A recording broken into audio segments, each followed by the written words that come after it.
Welcome to the Lovecars on the Grid podcast, your global motorsport roundup with me, Tiff Needell and Paul Woodman.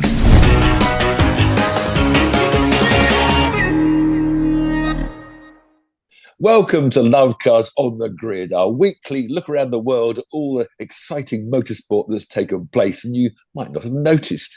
But with me, as you might see, isn't Paul Woodman, who's stuck behind a something wall, a Chinese wall, a firewall in China, and he can't zoom. So joining me is fellow Lovecars team member Phil Bradley. Good morning, Phil. Good morning, Tiff. How are you? Very well indeed, thank you. Slightly confused. We're now running a day late, and we were a day late anyway because it was the bank holiday. But nevertheless, we persevere despite firewalls to bring you all the news of motorsport that you might have missed. But sadly, we do have to start, as we have done a few weeks ago, an awful motorbike accident at Alton Park, with having to pay our respects after two more fatalities in the British motorsport world. The rally co-driver, I forgot his surname now, I'm writing it down in my notes, Di Roberts, sadly died after a rally accident in the Scottish Rally, the Pro Bike British Rally Championship last weekend. And also the historic racer Julian Grimway died in his vintage sports car at Donington. So we don't normally have that many deaths in motorsport in Britain. It is a dangerous sport, as we all know. But you know, the Di Roberts thing is sort of triply tragic, because you might know or not that his brother Gareth Roberts was the co-driver that was killed when Craig Breen had the accident way back in Sicily in about 2012. And of course, Gareth was a huge school friend of Craig Breen. They were all family together. So the loss of Craig Breen's co-driver was a terrible hit to him.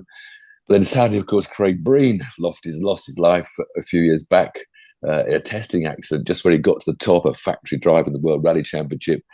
And now, you know, Di Roberts is Gareth's brother. So this is three fatalities in a very tight community that you really have to feel that the hit must be very hurtful to have such an awful, to have three deaths is just such a freakish lack of courage. So our thoughts with the Roberts family, the Breen family, and everybody involved in that, the Irish rally community. And then Julian Grimway, the very famous Goodwood racer in his sort of pre-war 1920s weird specials, and race all sorts of other vintage sports cars. I don't know anything about either of the accidents, but he lost his life up at Donington. So motorsport is dangerous, and we do have these fatalities, but thankfully they're incredibly rare nowadays. Yeah, so to get back to the good part of motorsport, we still love it. We know it's dangerous.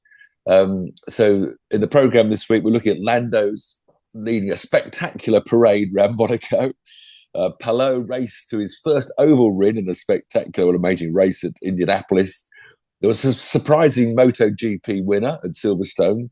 And then we've got British GT and BTCC to talk about. So as usual, a hectic weekend. And Phil, you've been called out now to suddenly wake up to what happened last weekend. Did you watch the Monaco Grand Prix?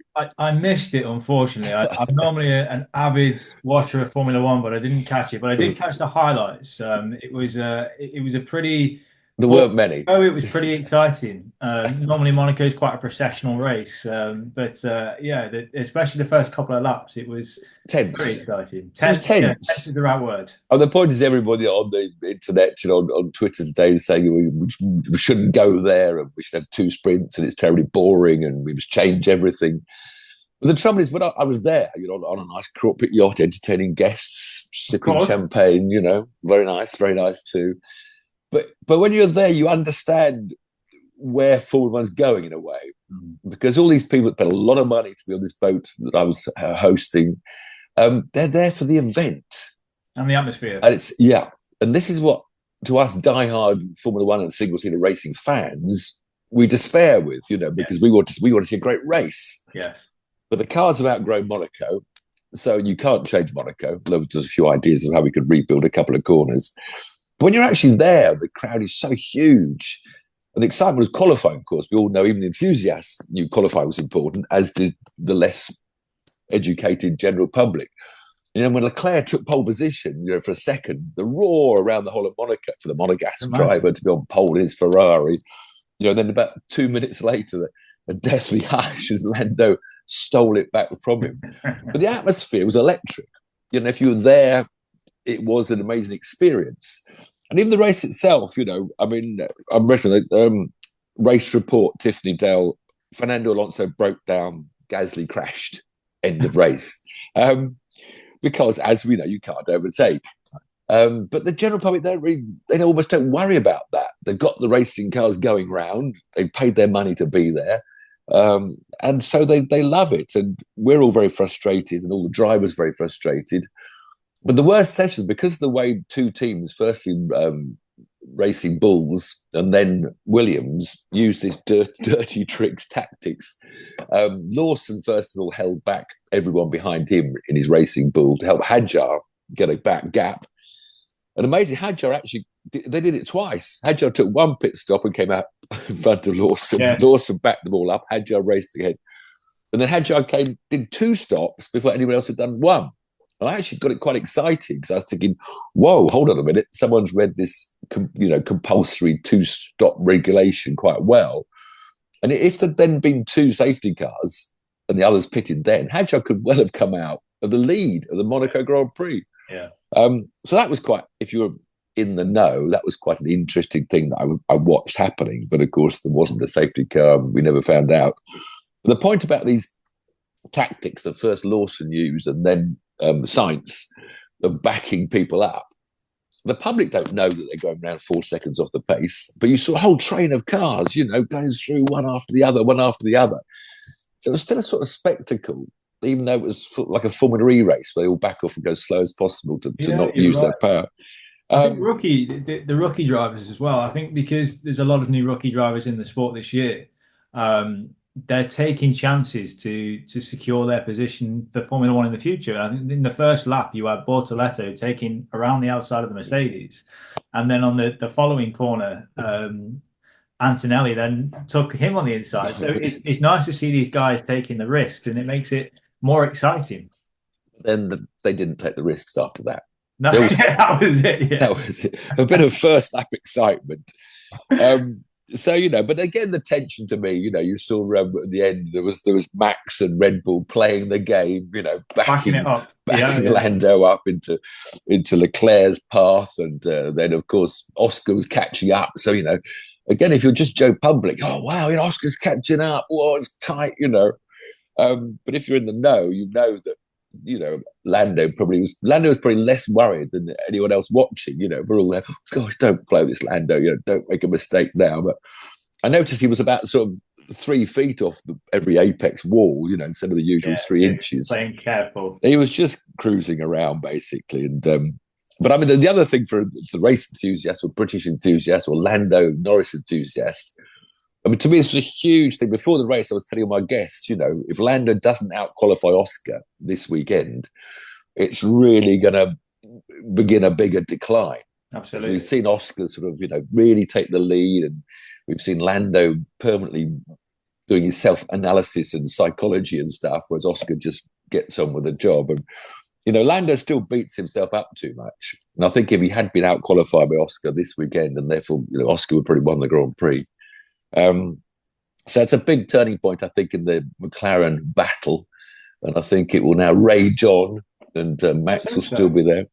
Yeah, it's how long it will continue for as well. Will we get to a stage where one driver completely outlasts the other one, and then the team orders? Yeah, team orders. Yeah, but there's 3 points that separate them now, I think. So it's it continues to be close. One thing that I picked up on, and I don't know if it's just something this season, but the radio messages from drivers, I feel like drivers are getting more and more sarcastic. I think I heard Max Verstappen said it was his shifts feel like he's driving in Monaco 1972. We had Fernando Alonso shouting at his pit team saying, "I can't push now." It was, and George Russell saying, I don't care, I'll take the penalty." So lots of really sarcastic and quite funny messages between the drivers and the teams. Yeah. Isaac Hadjar continues to be my favourite new boy. I mean, he's quite a character and doing some amazing driving. It was great to see him when he qualified 6th and he finished 5th in the end. He must have been 5th. No, 6th, of course, after. I always forget about Lewis was rumbling around somewhere there, wasn't he? And Lewis not happy as well. How am I a minute behind? And again, he's still in a depressing mode. But the only other things I noticed, Ollie Behrman got from 20th up to 12th somehow, with people dropping out and strategy and stuff, which was quite good after he'd been sent a 10-place penalty. He's had 2 Grand Prix on the trot now, hasn't he, where he didn't get his qualifying up at Imola because 2 seconds before he crossed the line, they threw the yellow flag in quali, therefore that time didn't count. And then it sounds like, I haven't seen the detail or seen the film, but apparently he was almost about to overtake Sainz, almost half committed to doing it, when the reds came up. You know, you can't overtake under a red flag. Okay. But he sort of thought it was safer to go through than to sort of try and back off into the back of Sainz. I haven't seen on film or whether anyone has noticed that, whether it was in the reports. But me neither. Yuki continues to have a bad time at his... It's funny, I think in Q2, he was like a 10th slower than Max, you know, and then boom, Q3, when it really mattered, he's almost a second slower than Max and qualifies, 12th, ends up 17th. So Yuki continues to carry the Red Bull weight upon his shoulders of being the Max's co-drive, Max's teammate. But all good stuff. I mean, it's entertaining, I know. But I mean, they've now got this Madrid circuit, which is the same as Monaco. They're building a new circuit with no overtaking because it's in a city centre and because the city's paying millions and billions of dollars and pounds to make it happen. And the old-fashioned... Because it's not just Monaco. Imola is probably stopping now. That's been changed. They're saying that won't have a Grand Prix next year. I don't believe it's on the calendar. But there are plenty of other tracks, you know, where overtaken. Barcelona coming up this weekend isn't notorious for a brilliantly exciting Grand Prix. So we wait and see how this one goes.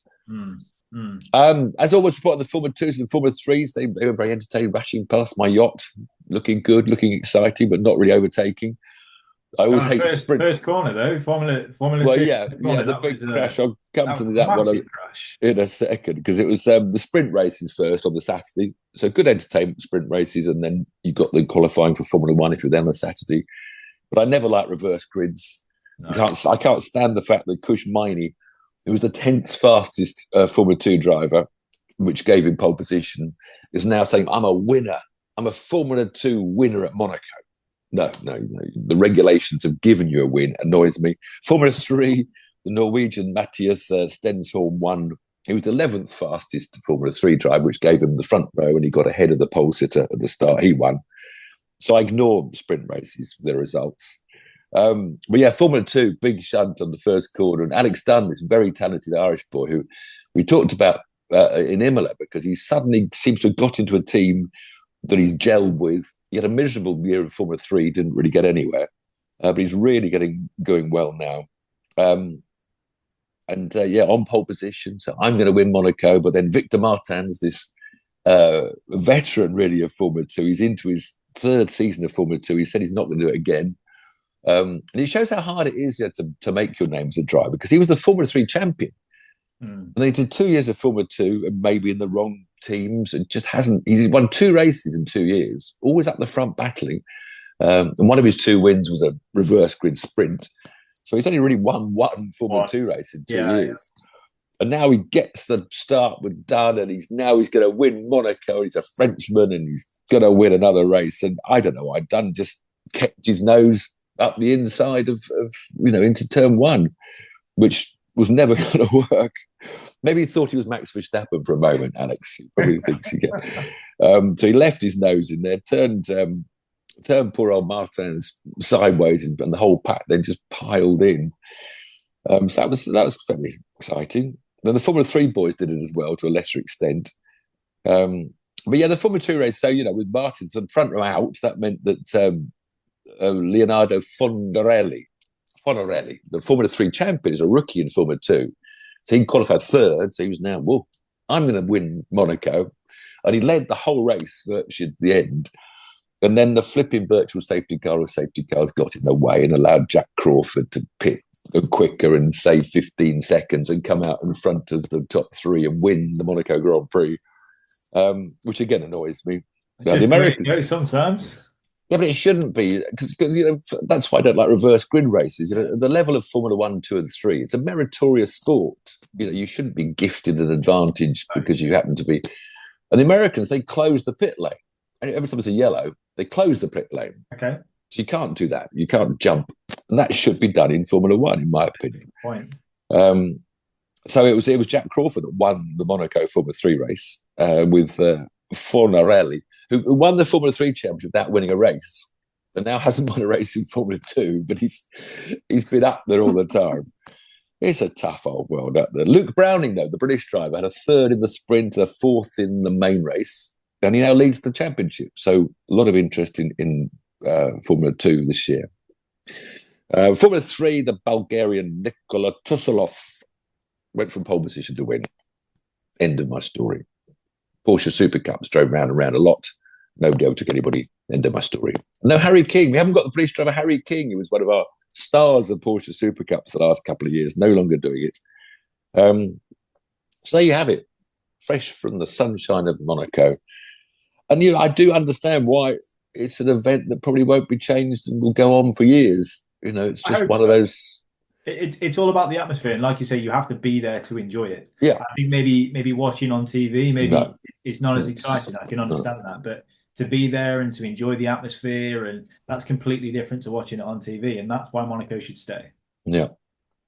But over the other side of the pond, we've had lots of overtaking. The Indy500 always clashes with Monaco, which really annoys me because you can't go to both if you wanted to or could. Of course, the race started still with this controversy of the Penske cars being caught cheating, sent to the back of the grid. In fact, a week ago, they were already going to line up 11th and 12th. But after Penske sacked his president and the track's president and every top man in his Penske racing team, they got more of a penalty. They had to start 32nd and 33rd. Whereas the one that survived didn't have the adapted plate on the gearbox. Scott McLaughlin, who was 10th on the grid, managed to crash on the warming up laps and was absolutely devastated because he was devastated when he was one of the favourites to his pole man last year, one of the favourites to win the Indy 500 this year. No. Crashes in qualifying and then just doing the old tyre weave down the straight, warming up your tyres. It was very cold and winter. It was a colder week and day than they'd had in the warm-ups and the preparation. So, in fact, it was a crash before the start, or a crash on the very last lap when the American Nolan Siegel put his McLaren in the wall on the very last lap. That must be gutting. But yeah, a spectacular race. Everything happened. It always happens at Indy. Robert Schwartz, when he was surprise pole position man, the Russian-Israeli for the Prema team, of course, who moved over from Europe to run at IndyCar this year. He managed to lock up and hit his crewman, took the team out, half of three of them. I think one had a slightly bad ankle. So that didn't work well. And apparently, when you're not done ovals and not done Indy, when you come down to about 2 miles, because the front wheels have got positive camber because of the banking all the time, the outside wheels. And apparently, when the car slows to 5 or 6 miles an hour, you've virtually got no steering because the geometry is all completely alien to being on a flat level. So it's quite often you see people lock up the last second as they're coming into their pit box, where, of course, all the crew are out ready. So that put him out of the race. That didn't work. Rossi had a fire, a bit of drama there. Rinus VeeKay had a huge crash coming into the pit lane where he said he didn't have any brakes. Kyle Larson, of course, the NASCAR driver that's trying this weekend to do the double, do the Indy 500 and then fly to Charlotte to do the NASCAR Coca-Cola 600. He made a rookie mistake, but again, he doesn't change gear much in NASCAR. They do actually. That's not fair. They do change up and down a couple of times. But on a restart, he got sort of boxed up into turn 2, I think it was. And you hear it on board. He shifted down. And it just it took the rear end because it put deceleration on the rear end. It just got into a tack slapper and up into the wall he went, taking 2 with him. So for some reason, he suddenly shifted down from 4th to 3rd, and the deceleration put him in a wiggle and whop. So that made, at least he got an early plane down to Charlotte for the NASCAR race. Who else happened? We had Marcus Ericsson, of course, tried to win it for Andretti, but it was Palou that came through. Alex Palou, this driver that is just stunning. That I desperately hope Cadillac will get into Formula One, or someone will, because he's won 3 of the last 4 Indy titles. Amazing. He's leading this year by a massive amount of points. He's never won on an oval, let alone Indy. And Indy was his big dream. So to him, he's sort of completed the IndyCar package by winning the Indy 500. So hopefully he will now go to Formula One team somehow. Yeah, that'd be amazing. But he nearly went. I think he still owes McLaren. I think McLaren is still trying to sue him for several $1 million because he signed a contract to join McLaren's IndyCar team with the promise of a Formula One drive. And I think when someone joined McLaren, I thought, would that have been Piastri maybe? When he suddenly saw that he didn't want to do it anymore. So he tried to stay at Ganassi, where he is now in IndyCar. So they sued each other. So the Callum Ilott was the best Brit in 12th, which was quite good until the end of the race, which we'll talk about in a second. Louis Foster was the rookie, the British driver. He finished 15th, but he ended up in 12th because with the tech boys being embarrassed by not spotting Penske's cheating little bit, which I don't think had any real effect to go any faster, but he'd been on the car for a year. So the scrutineers, as we'd call them, were obviously on watch out. And they eventually chucked Ericsson out, the Andretti driver, who finished second, and his co-teammate Carl Kirkwood, who was 6th. Both got thrown out for some little suspension alterations. You have to use the standard parts. That's the big part of the IndyCar regulations because they're all the same car. So you mustn't modify certain parts. Everybody, hello, don't modify anything. But of course, you go quicker if you modify something, you get away with it.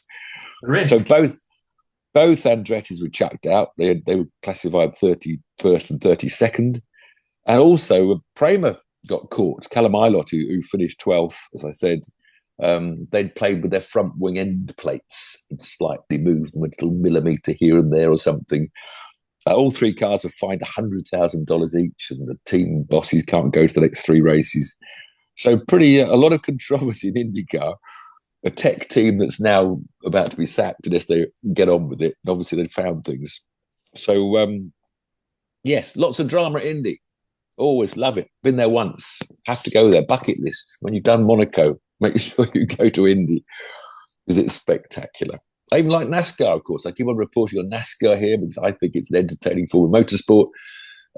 It's on every Sunday night. It's about 10 quid a night or something. You work out the subscription fees, or less than that. Pint a bit, and they watch NASCAR every Sunday. And there's this famous 600-mile race at Charlotte, the Coke 600. So Larson, who wanted to finish both, which had only been done once, didn't even manage to finish there either. He had a double crash weekend. He was leading again, but Larson is just the fastest driver in NASCAR by far, but he always stays right on the limit. He's fastest because he's always closest to the edges everywhere. And he just seemed while leading. It was just before the first pit stop, so the tyres were pretty knackered, and there was a scheduled stop coming up. And he just kissed the wall. He's always running with an inch of the wall and bent the rear suspension slightly. Got to the next corner, round he goes because he's got some instant oversteer. He got back on the track, and he got involved in a multi-car crash later on. So the last dream weekend turned into a complete nightmare, crashing in both races. And the NASCAR race was won by Ross Chastain, who's a famous melon man who used to be a melon farmer and probably still is, and smashes a melon every time he wins. And he came from last on the grid to win. That's what I like about NASCAR. You see, you're never down and out with NASCAR. You're never stuck at the back of a snail sitting there saying whatever Max said and whatever George said. No, I'm bored. You're never bored driving around. There's no processions in NASCAR. So back home. Now, did you watch the MotoGP then back home? I did. I caught the highlights. What a race. It was carnage to begin with. It was we had red flags. We had drivers coming off. It was absolute carnage at Silverstone. Well, the funny thing is, of course, it started with the sprint race on the Saturday. It was here we go again, the Marquez show, Ducati 1, 2, 3, 4. The only difference was Alex, of course, beat Mark. And Mark's won every sprint race this year, I think. So it was a small change in the sprint race. And of course, again, Quartararo, the Yamaha, was on pole. She's done last couple of races, I think, certainly at Le Mans, maybe one before that. But it just drops back. They don't have the straight line speed. The Ducatis have got the straight line speed. And, if you can't get through the corners ahead of them, they just blast down. Yeah. So Quartararo, I think he finished fifth in the end. Because Giantonio, was fourth, bringing filled the podium for Ducati. But yeah, the Grand Prix. But then it was colder and windier and drama, and you saw Alex Marquez. You think bike riders, imagine Max Verstappen spinning going up to the first corner. Wouldn't happen. Would not happen. But down you.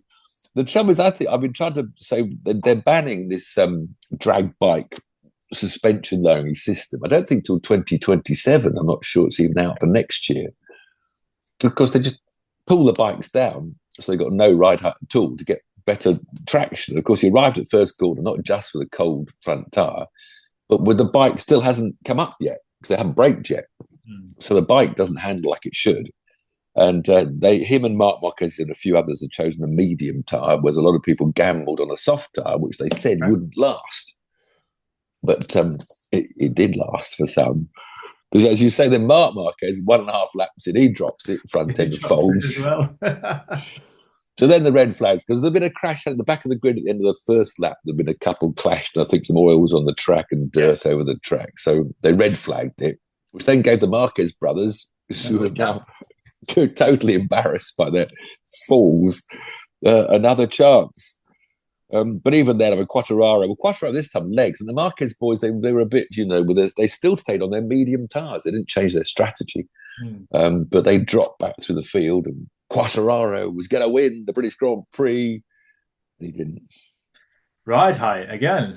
Yeah, the ride height device, which is obviously a hydraulic system that raises it and lowers it. I don't know why it stopped the bike though. I haven't listened to the commentary. Did you hear? I saw him put his hand up, but I wasn't too sure what went on. And then commentary, it was something to do with the ride height. So I don't know quite what went on there. But then bizarrely, through it all, there was Marco Bezzecchi coming through with the Aprilia on the soft front tire, making the soft front tire work. And as soon as Quartararo, I always get that name tricky. It's a tricky one to say, Quartararo. It's like that coffee, isn't it? It was a Quartaro, the new trendy coffee. Do you know about that one? My wife orders it. Yeah, it's called a Quartaro. Close to that. It's just coffee to me, Tiff. I know, me too. Black coffee, please. Can I have black coffee? So much simpler, isn't it?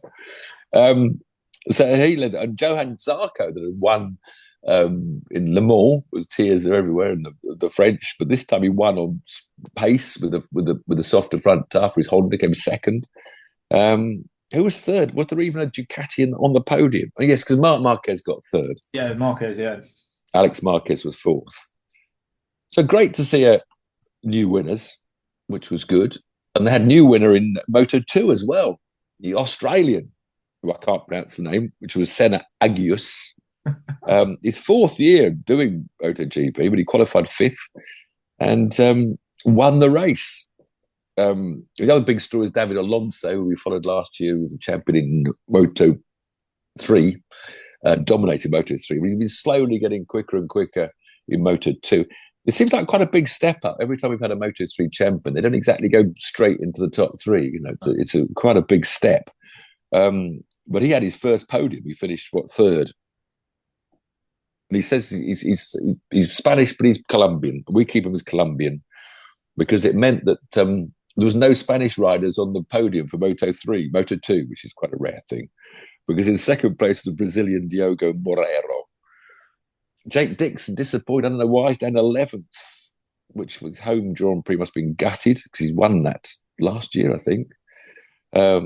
Also 11th in Moto 3, we keep on following Scott Ogden, the leading British rider, and that was good for him, 11th on the back of the pack. But the Spanish kid Rueda made it 3 in a row, and he's dominating the championship. He's Marc Marquez's protege as well. Okay. So there weren't many crowds at Silverstone. It doesn't feel as funny, isn't it? I was looking on the highlights, having a quick catch up, and some of the grandstands weren't even being used. They're completely empty. So it's funny how it doesn't really, there's so many bike fans in England, but we don't seem to really go and watch it enough. No. Whereas British superbikes get big crowds at places like Thruxton, where they're absolutely amazing. But yeah, I don't know what the official number was, but it didn't look particularly busy. No. But it's such a huge track. That's the trouble when you take those little bikes. When you got a modern Grand Prix track like runoff air and gravel tracks, the bikes are a long way away from the spectator stands because of all the safety areas, and so they look like little, 20 bikes going through don't take up much space to really do it in this huge, vast area. So that was MotoGP.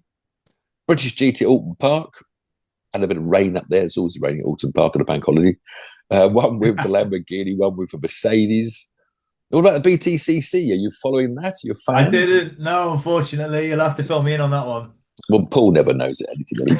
He just bluffs. He just pretends he knows what's going on. So BTCC went to Snetterton. Had a great weekend. I mean, it's always a fabulous weekend to motorsport with BTCC, with all the support races and Porsches and single seaters. But it's funny, BMWs that were rubbish at the opening round at Donington, and then with a car to have at Brands Hatch, with all three drivers winning one race each. So BMW won every race at Brands Hatch. And then they came to Snetterton. They were nowhere. They qualified 11th, 13th, 14th, and Jake Hill, the championship leader, qualified 20th. Because, of course, they've also got in touring cars, they've got all this sort of weird tweaks to help nobody wins every race every weekend. So Jake Hill didn't have many seconds of turbo boost in qualifying laps. So the lower you are in the championship, the more boost you get in qualifying, which could often turn the grid upside down, which obviously did with Jake back in 20th. Dan Cammish was on pole position. He's Ford. He won for pole. Ingram was second, Sutton third. They're the three sort of championship leaders plus Hill. Well, it's mainly Ingram, Sutton, and Hill. And Hill had some problems. The race didn't finish, so he had a terrible first race. Didn't catch up to the pack. Because the trouble is, touring cars, if you have a bad first race, you're at the back of the grid for the second race. Then you have a bad second race, and then you have to hope that you get into the top 12 and you get pulled out of the bag for pole position and you can win the third race. But it's hard just to get back into the sort of top 12 if you're from the back of the grid. But race 2 was run by Rowbottom was the only Ford down the soft tires, because the second race, those that ran soft tires at the first race and finish up front have to go for the harder tyre, which was obviously very, very much slower around Snetterton. So as Daniel Rowbottom had a win, his first for a while in his Ford. And again now, because the boys on the soft packs now go through all the faster cars on the harder tyres. So Adam Morgan got up to second and Tom Chilton was third. But the highlight really of the thing was Ingram, who's obviously running for the championship. He had a big spin, lost it, clattered the barriers, had to pit, didn't finish, which put him right at the back of the grid for the reverse grid race, in which he came through to finish fourth. So Ingram was perhaps the star of the weekend. But Sutton got another good finish in the reverse grid. He finished second in the reverse grid race, which was won by Mike Dobley in an Astra, a Vauxhall Astra. Sounds funny, that, to winning touring car race. It does, yeah. He won the reverse grid race. Anyway, amongst all this entertainment, Sutton got 40 points, Ingram 30 and Hill 12. So Sutton increased his championship lead. But I'm deciding Ingram's one of my favourite drivers in the world, because he's so charming. But when things go wrong, he just takes them on his chin, and had a great interview because he spun out of second place in the second race, and he did this. I could have blamed the wind. I could have said someone pushed me. I could have said there was oil on the track, but it was my fault. And when he gets pushed and shoved in the post-race interviews, you see, he never gets angry with the driver that punted him or pushed him, or he says, "Well, that was a bit too much," And he is just a really charming man. I think he's very good for the sport to have these contrasting characters. So entertaining as always. And that was about the weekend, as I remember it. Yes. I was at Monaco drinking a couple of drinks. I can't remember all of it. I read something today that apparently the only person that didn't overtake at the whole Monaco Grand Prix was old Stroll. I don't know who he overtook, someone at the back. He's useless. Every other overtake with a crash. Stroll can't stay there, can he? I mean, it's just getting stupid, Alonso's top 10 now, qualifying occasionally. But when your dad owns the team, it's I know. fast, isn't it? But the point is, I'm sure he would enjoy going and driving an Aston Martin Valkyrie in the Sebring 12 Hours and at Le Mans, Something different. How does he enjoy racing when everyone's taking a mickey out of him when he's down the back? And It's funny how the lure of being a Formula One driver seems to be so like, people like Perez and Bottas hanging around, hoping to get the Cadillac drive, hoping to stay in Formula One. But they both get drives in world sports cars, or even Indy cars. It's sort of, it's very much Formula One for nothing in the drivers. And obviously it is the prime spot, but yeah, glitz and glamour, I guess. You want to say, let it go. Stroll, Bottas, Perez, let it go. You've had your go. You haven't won the world championship. Move on. Go somewhere else. Let someone else have a go. Because the rookies this year have been really good. I mean, I think that's what's good for the sport. The rookies haven't been clattering the cars into the walls, apart from in the wet at Australia when it was a bit tricky. Behrman, Hadjar's the surprise of the season. Antonelli, perhaps the sort of disappointment of the season now. He started so well, Australia, was only rookie that didn't crash. Yeah, he's gone and caught up with George, and he's been qualifying pole position for that. What was the Miami sprint race? But since then, I think Villeneuve. I like Villeneuve, Jacques Villeneuve, who comments sometimes, and usually he's quite straight up, says what he thinks, which I like of people. And he pointed out that Antonelli had his whole schoolmates at Imola. His whole class came to watch him. Nice.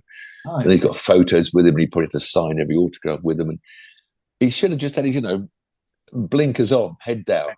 You've got a contract. I think Ollie Behrman took his girlfriend sometime last season. His dad went mental and just sent her packing. Because you can't have these distractions. When you're learning and coming up to the ranks. Max often, he turned like in Las Vegas, the first Vegas weekend. He said, I don't want to do all these, silly side effects and sideshows and all these PR occasions. I want to concentrate, winning this race. And I think because that's where F1's kind of going, isn't it? It's becoming a lot more, like you say, with Monaco, it's all about the atmosphere. And if the drivers solely focus on the race, then does that make them boring? It shouldn't be about the glitz and glamour. You're absolutely right. Yeah. But unfortunately, that's becoming part of the sport now. Yeah, we're paying you all this money. Can you go and dress up and do something silly? Have a silly competition, how to walk backwards. Drive around in Lego cars. Well, that did work. The Lego cars. Went viral. Yeah, that did work. Of all the funny, silly stunts that be like, whenever they go to Circuit of America, they're going to go out in Texan hats and do line dancing or something, because it's all a yeehaw. Anyway, so a packed weekend, and now we're only 3 days away from another weekend starting, another packed weekend. Because we got Formula One at Barcelona, Formula One, Formula Two, and Formula Three.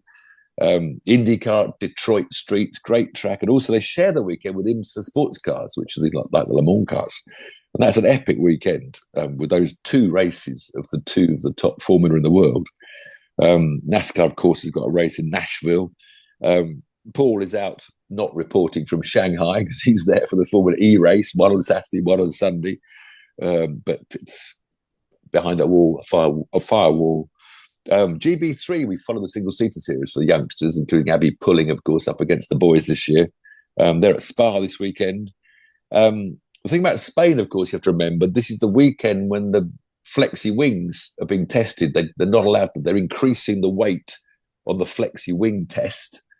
So I think a lot of people back at the back of the grid, I think the Sauber man was hoping that this would mean they'd all catch up a bit because the people that are flexing their wings the most are the front runners. That's what they hope anyway. Maybe Williams will be first and second. Wasn't it Barcelona that Williams won when not Montoya? Oh, I don't know.